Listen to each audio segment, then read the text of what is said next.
Memphis? I agree. Only if they're healthy. That's a big if. There's a lot of great teams in the West. You have the Clippers, Phoenix. You name them. It's about 6 out of 7 out of 8 teams that can win it. Mm-hmm. But if they are healthy, I don't go against my man LeBron or AD. Those two guys in the 7-game series is going to be tough to beat. It looks like they'll match up with Memphis after they get a dub tonight. Mm-hmm. They do beat Minnesota, but other than that, they will Memphis and have Golden State the second round. So it won't be easy, but they do have a great chance of winning. I don't think the chance is great. I mean, I give them respect where it's due. They're the best team since the trade in the Western Conference. I'll give them credit for that. I think that AD's an absolute stud, and we all know LeBron is that dude. I get all of that. I just think people are sleeping on Memphis. I think that people have negated or ignored how effective Memphis has been lately. They've been playing out without Steven Adams for a while. They've been playing without Brandon Clark for a while, and they still have been flowing. They lost the last game of the season, but they've certainly been winning. The Lakers, for the longest time, at least for the last couple of months, they had been the second best team in the Western Conference until the last day or so of the season. Memphis was number one. Memphis was the one that was playing damn good basketball. And I think that we have to take into account, yes, we do have a star in LeBron James. There is a star in Ja Morant. And I'm just bypassing Minnesota. I'm just not even thinking about them. Now, I know that Rudy Gobert has been suspended. I know Minnesota has played better without Rudy Gobert on the floor this year. I get all that, but I am still assuming that the Los Angeles Lakers are going to handle their business tonight, and they will be going to statues. I said billboards. You think it's a billboards of Elvis? I thought it was statues. No, not statues. Oh, okay. It's the billboards, man. You going to Memphis? They got billboards of Elvis. What's wrong with those people? There should be billboards of John Moran. I agree with that. Right. I agree with that. Okay. I don't. Correction there. Okay. Yes. He's dead. He's dead, ladies and gentlemen. God rest his soul. Let's move on. A couple things.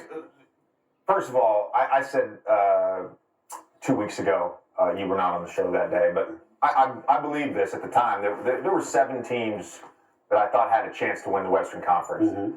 I think there's 6 teams now. And the reason I say that is because Steven Adams is likely to miss the rest of the postseason. They're already missing Brandon Clark.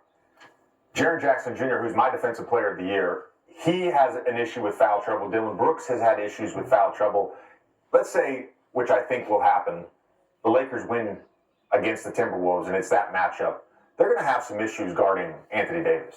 I mean, he's going to put a lot of pressure on Jaren Jackson Jr. This is a team that gets to the free throw line. Those are more significant for that team than for the loss of Rudy Gobert. On the Lakers, you guys have touched on it. This is definitely a team that can win the Western Conference. They've got the best record in the West since the All-Star break. They're a top 5 defense. And in particular, that doesn't bode well for Memphis, who really struggles to score the ball in the half court. Roger, I got a question for you. Because you played against LeBron. You beat LeBron early in his career in the Eastern Conference playoffs. You lost to LeBron in the Eastern Conference playoffs. You won a championship with LeBron. What does it take to beat a LeBron James team in the playoffs?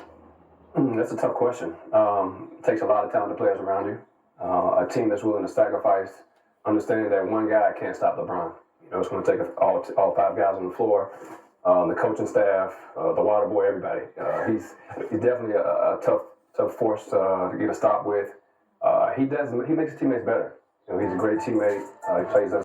The question that you asked because we need to know that.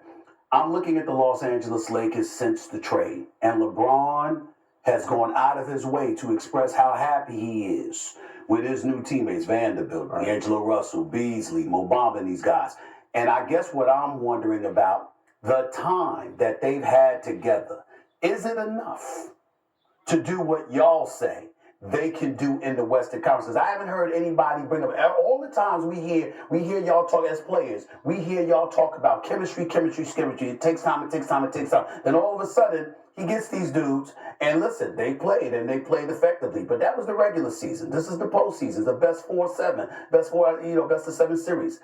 Do y'all take that into consideration when y'all are thinking about these Lakers? Time you have rest in between each games. You have a time to build chemistry. You have a time to develop. Get it done. So, S.A.,